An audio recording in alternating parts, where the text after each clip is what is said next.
My name is Patricia Martin, and my pronouns are she, they.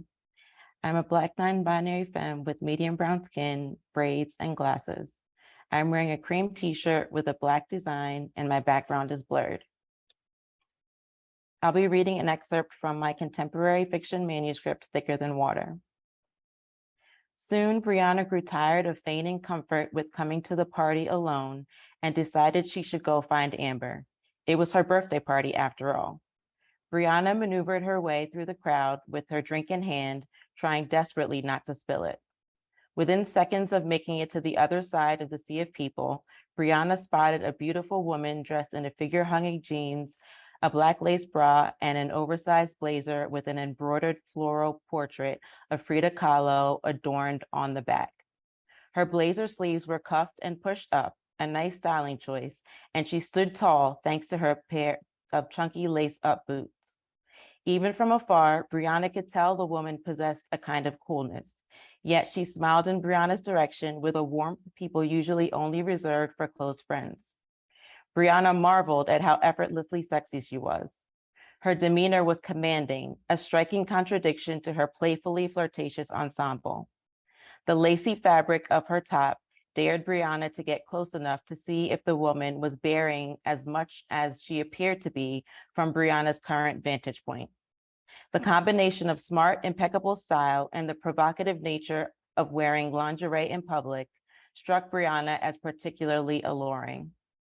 The mysterious woman had an edge to her, with her atypical haircut and the steely, unabashed expression on her face that made Brianna question the bravery she herself had donned that night, as if it was a costume. She tried to give herself credit for even making it to the party, but realized the real test would be if she was willing to approach the woman like every muscle in her body was screaming for her to do. But there was no way Brianna could do that. She averted her stare. She was half afraid the woman could read her mind with her piercing eyes. Brianna continued to pretend not to notice the woman's smoldering gaze trained on her. Instead, she turned to make her way to an empty corner of the rooftop to look at the sun setting over the New York skyline. Facing away from the now intimidating crowd and the equally intimidating woman, Brianna was able to gather her thoughts. The Hudson River sparkled with the lights of the city reflecting on it. It was moments like these that made Brianna love her hometown. She was glad to have returned after college, despite the sadness that traveled back with her. Before she could get completely lost in her thoughts, Amber's voice broke through. Hey, Brianna, I'm so glad you can make it. Brianna turned around and greeted Amber with a hug. As usual, Amber was decked out in her finest attire, of course with some extra flair because it was her birthday. Her red hair hung in layers beneath her signature Black baseball cap that said "Tomboy" in bold capital letters. Just as Brianna was about to wish her friend a happy birthday, she realized the mesmerizing woman was standing beside Amber, looking even more like she stepped out of a photo shoot now that Brianna was close to her.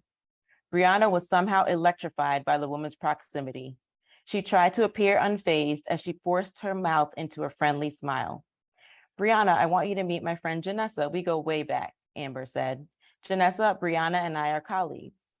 Nice to meet you, Brianna, Janessa said in an unexpectedly husky voice and reached out her hand to shake Brianna's. The touch of Janessa's hand in hers sent heat traveling from their connection up to a blaze on Brianna's cheeks. Same to you, she replied. Janessa looked at her with friendly but impassioned hazel eyes and held her hand for a bit longer than necessary.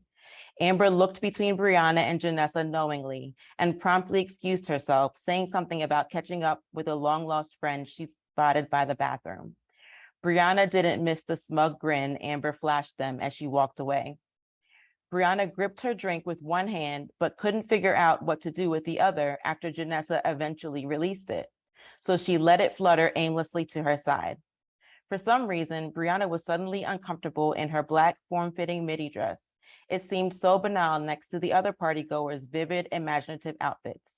She should have worn one of her artsy, thrifted pieces instead of her basic gold jewelry. Then she would have fit in better with this crowd like Janessa and her bohemian chic outfit so seamlessly did. Janessa's eyes sparkled and a smile creeped onto her full lips. Amber thinks she's slick, huh? Leaving us to our own devices. Thankfully, I'm always open to get to know new people. She looked down at Brianna's almost empty, perspiring glass. What are you drinking? I was just about to go to the bar. Want to come? Janessa continued to steady her gaze on Brianna. Her thick eyebrows raised with the question, and her heart-shaped mouth beckoned Brianna to accompany her. It was like something took a hold of Brianna. She managed to smile, but inside she was a mess. The invitation, as simple as it was, seemed tantamount to Janessa asking Brianna to join her in exploring the ends of the earth. Brianna's eyes wandered everywhere, never fully landing on Janessa's face, which was luminous and flawless, except for a tiny brown half-moon-shaped scar that delicately sat above her right eyebrow, if one would even dare call that a flaw. Janessa's tone had been relaxed, like they were old acquaintances, just reunited, but the arresting way she looked at Brianna made it 100% clear that if given the opportunity, she would devour her. Just the thought made Brianna's mouth go dry. Thanks, Brianna stammered, but actually I was just about to leave. It was so nice to meet you though. With that, Brianna scurried away before waiting for Janessa's reply. As much as she wanted to be, maybe she just wasn't ready for this kind of change.